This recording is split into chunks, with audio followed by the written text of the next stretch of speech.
Assalamualaikum warahmatullahi wabarakatuh. Waalaikumsalam.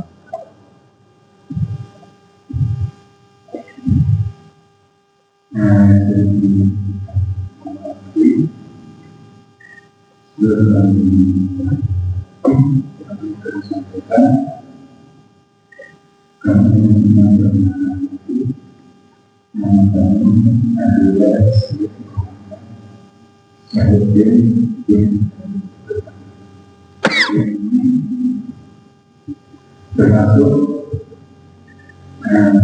kita urutannya sehingga jadi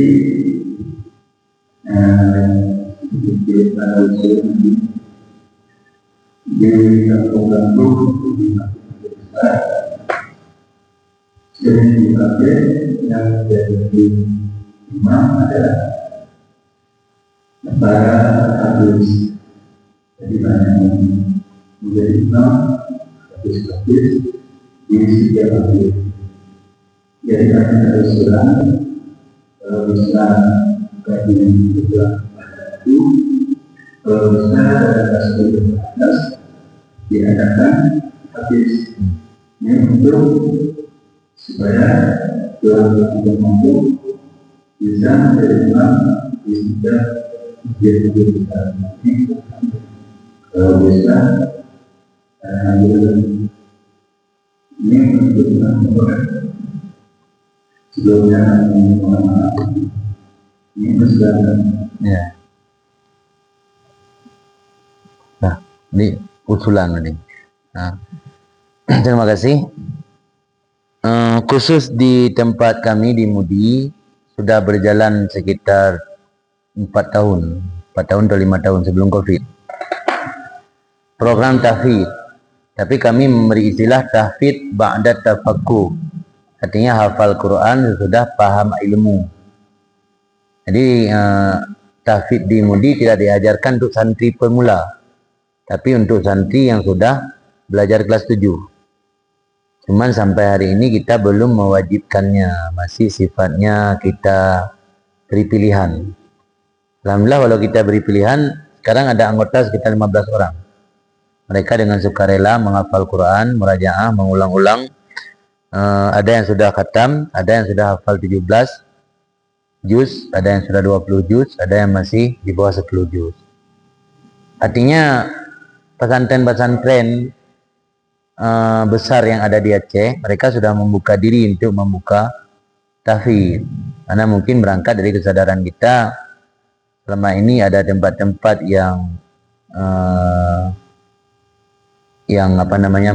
memprioritaskan ustadz-ustadz yang hafal Quran, sementara dari segi pemahaman ilmu masih kurang terbatas atau masih minim. Ini belum tentu hafal Quran itu menguasai ilmu, karena ilmu untuk dieksplorasi dari Al-Quran dan hadis itu butuh teori-teori dan alat. Sama seperti orang mau mengeksplorasi minyak dan gas dari bumi, tidak cukup hanya cangkul saja, tidak cukup hanya sekrup saja, tidak cukup hanya peralatan yang sangat terbatas. Ya butuh ilmu yang sangat banyak, yang berkaitan dengan logat, bahasa, yang berkaitan dengan nahwu saraf, yang berkaitan dengan mantik, yang berkaitan dengan qawaid usul fikih, qawaid fikih, dan ilmu-ilmu yang lain untuk menggali hukum yang ada dalam Al-Quran.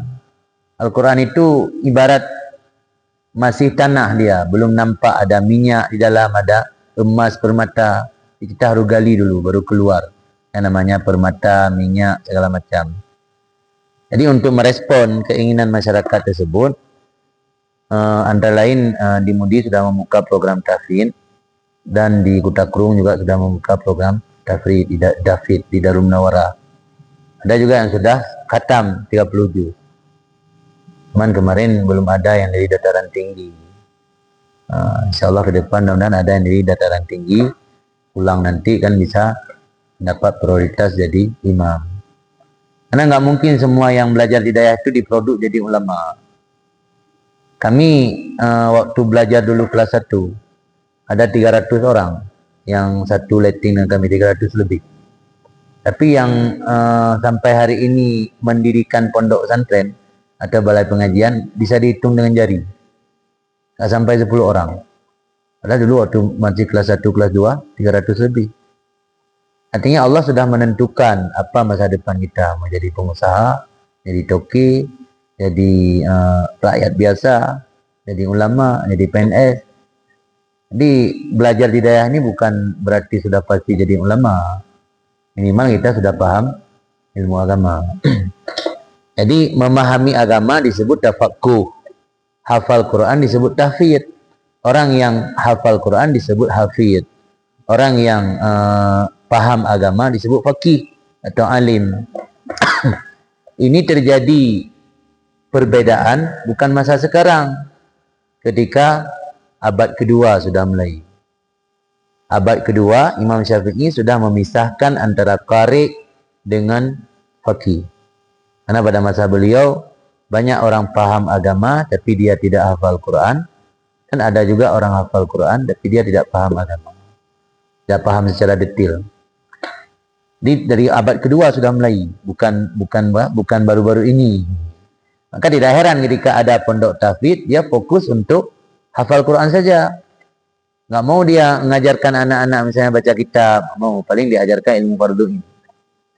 Itu banyak di tempat kita. Malah di Malaysia pernah ada salah satu alumni kami, beliau sengaja membawa salah seorang ustadz untuk diajak ke sana untuk mengajarkan ilmu yang diajarkan di pondok-pondok di tempat tahfidz beliau di sana.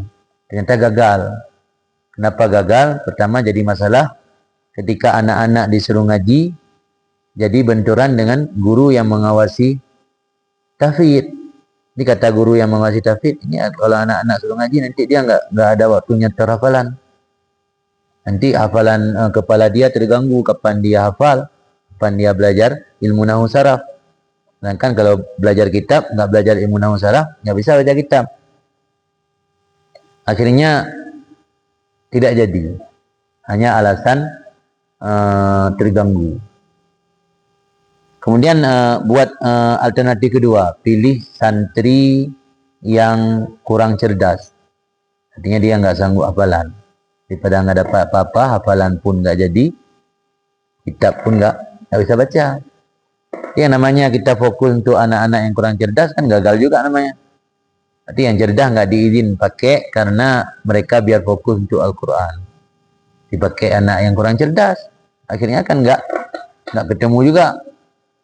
Jadi makanya jawaban oleh sebahagian ulama ketika ada yang tanya, kenapa sekarang nggak ada ulama besar seperti dulu masa Imam Syafi'i?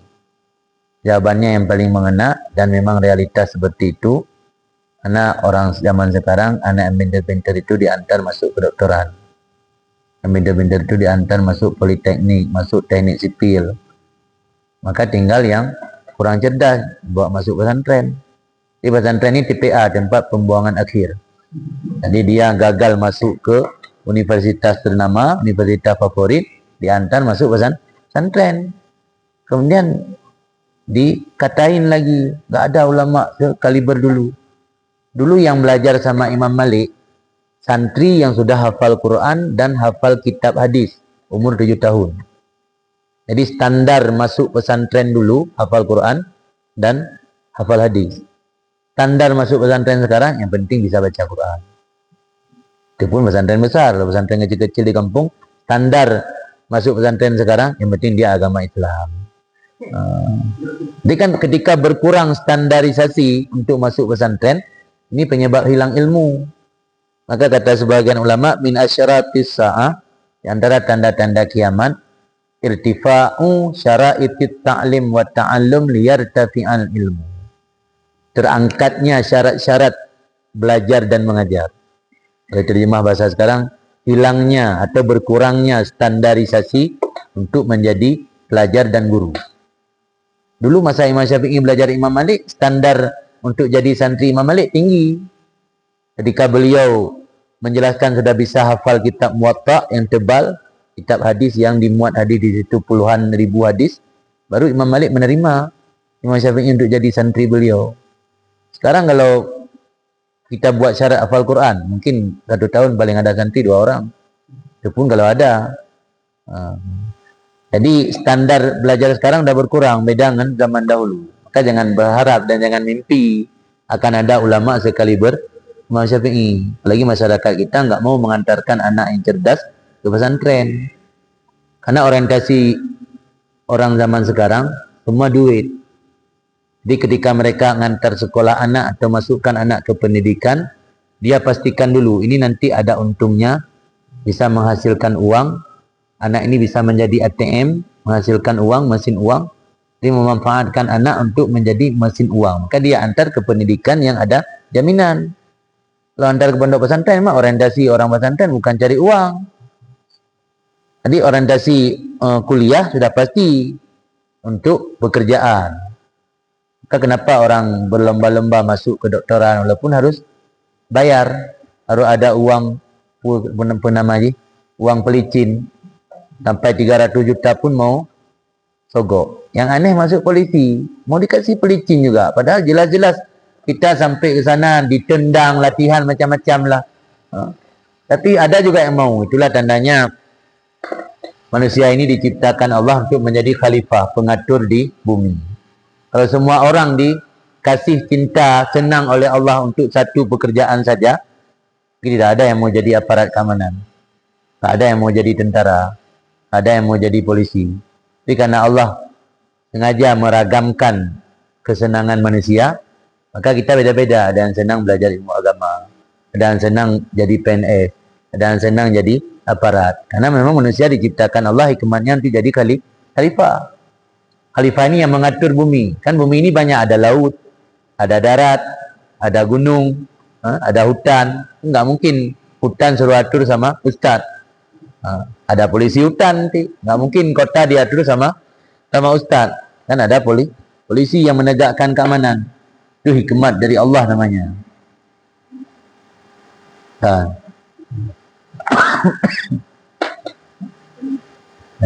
Kan.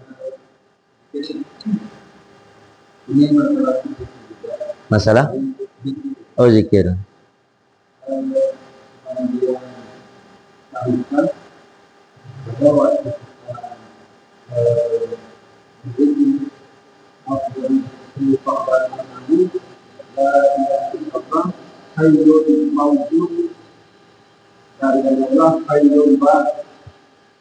Kemudian dia mengatakan bagaimana itu memastikan Allah itu Hayyun mawjud.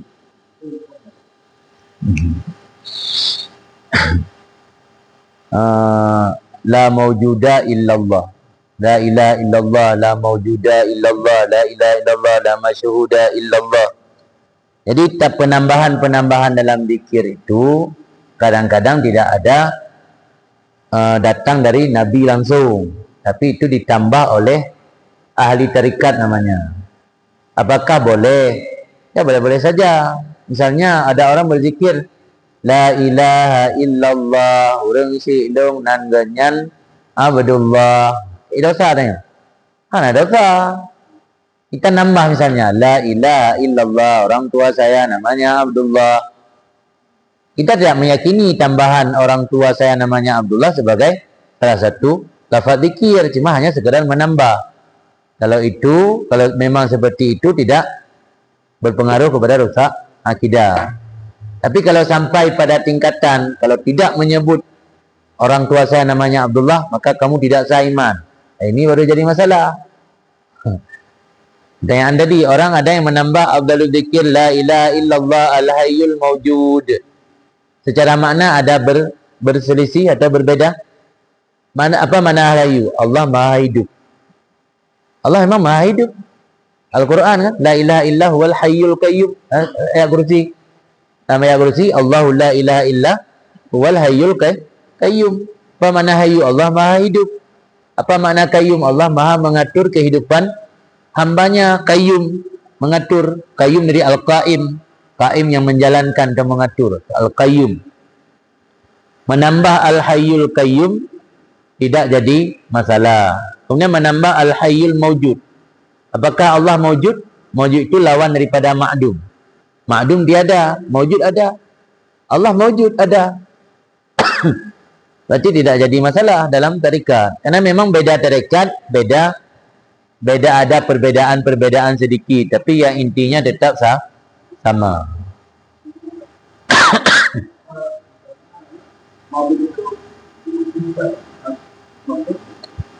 Mawjud isim maf'ul, berarti ada fa'ilnya nanti, siapa yang mengijadkan Allah.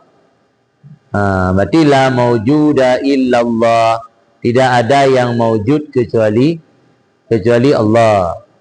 Apa makna mawjud? Apa ada yang mengijadkan Allah? Ini yang jadi masalah. Biasa ketika digunakan lafaz mawjud kepada Allah tidak dimaksud berarti Allah ada yang mengijadkan. Sama seperti makna isim fa'il. Misalnya isim fa'il fa'ilun atau daribun. Daribun boleh diartikan bermakna orang yang memiliki sifat darbu, memukul. Dan boleh juga isim fa'il diartikan sebagai sebuah sifat, tapi bukan sifat itu diadakan oleh orang lain. Misalnya contoh al-mayyit. Al-mayyit ketika kita terjemah, apa maknanya? Yang mematikan atau yang mati. Tapi kalau daribun yang memukul. Kalau mayyit bukan yang mematikan, yang mati. Jadi dari pemaknaan isim fa'il itu ada dua corak. Ada yang menunjukkan kepada ada sifat yang melekat pada orang tersebut, ada yang menunjukkan kepada dia memberlakukan satu sifat yang lain. Misalnya ad-darib, jadi dia memberlakukan satu peristiwa memukul. Tapi kalau al-mayyit bukan mematikan, dia yang mati.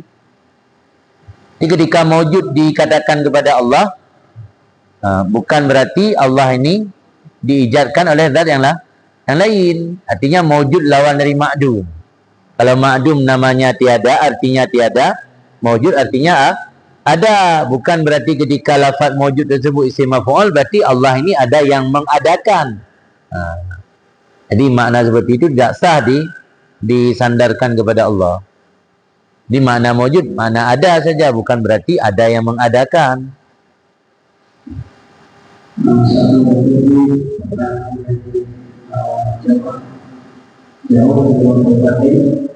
Yang bukan seorang menanyakan kepada saya, ada kejadian seorang suami mengenal istrinya sekaligus juga. Jadi dia konsultasi dengan seorang ustaz yang belum sakit. Jadi bagaimana empat masalah tentang seorang suami mengenal istrinya hingga kemudian kembali tanpa sisi untuk berikan dengan orang lain. Pertama, kalau berbicara masalah hukum fikih, tanya dulu kepada si penanya, Anda bermazhab apa? Kalau misalnya dia jawab mazhab Syafi'i, saya dari kakek-kakek dulu mazhab Syafi'i, warga semua mazhab Syafi'i. Kalau berbicara dalam konteks mazhab Syafi'i, talak 3 sekaligus jatuh 3. Misalnya begini gambaran analoginya. Kita datang ke orang yang meminta kepada dia 3 butir telur. Cara minta bagaimana? Kasih saya telur. Atau kasih saya 3 butir telur. Ini jawab sendiri. Misalnya bapak ibu datang ke saya, Abi kasih saya telur. Ada cukup sekali kata, Abi kasih saya 3 butir telur. Jadi kalau ibu berpemahaman talak 3 jatuh 1, berarti kalau minta telur sama orang harus 3 kali ngomong. Bu kasih telur. Nah, baru dikasih 3. Tapi kalau kata bu kasih telur 3, itu dikasih 1. Kenapa dalam persoalan percakapan sehari-hari minta 3 butir telur, cukup sekali katakan, minta saya 3 butir telur. Persoalan talak, orang sudah jelas-jelas saya talak kamu 3, tetap jatuh 1. Coba nanti kalau ada yang minta 3 butir telur, coba kasih 1. Apa dia masih bantah? Kalau masih bantah berarti pemahaman dia talak 3 jatuh 1. Nanti kenapa dia jelas-jelas minta 3 butir, kenapa kasih 1? Karena kamu cuma sekali katakan. Harus katakan 3 kali baru saya kasih 3 kali telurnya. Ini analogi yang dibuat oleh Abu Kumala dulu, kawan seleting almarhum Abun yang tinggal di Medan, Abu Kumala. Beliau sudah wafat. Ada pendapat ulama talak 3 jatuh 1, pendapat yang dikembangkan oleh Ibnu Taimiyah. Tapi oleh para ulama menganggap pendapat ini kharik lil ijma', artinya menyalahi kesepakatan ulama. 4 mazhab menyatakan talak 3 jatuh 1. Talak 3 sekaligus jatuh 3, bukan jatuh 1. Ada pandangan sebagian ulama belakangan, sudah beberapa abad setelahnya, ada ulama yang mengatakan jatuh 1. Pendapat ini dianggap menyalahi dengan ijma'. Dalam kaedah kita yang belajar di pondok pesantren, pendapat-pendapat yang menyelisihi ijma' tidak boleh dijadikan pegangan. Memang pendapat ini dikembangkan, termasuk oleh orang-orang Kemenang, dikembangkan dia oleh para ustadz yang memang tidak ada basic dari daya.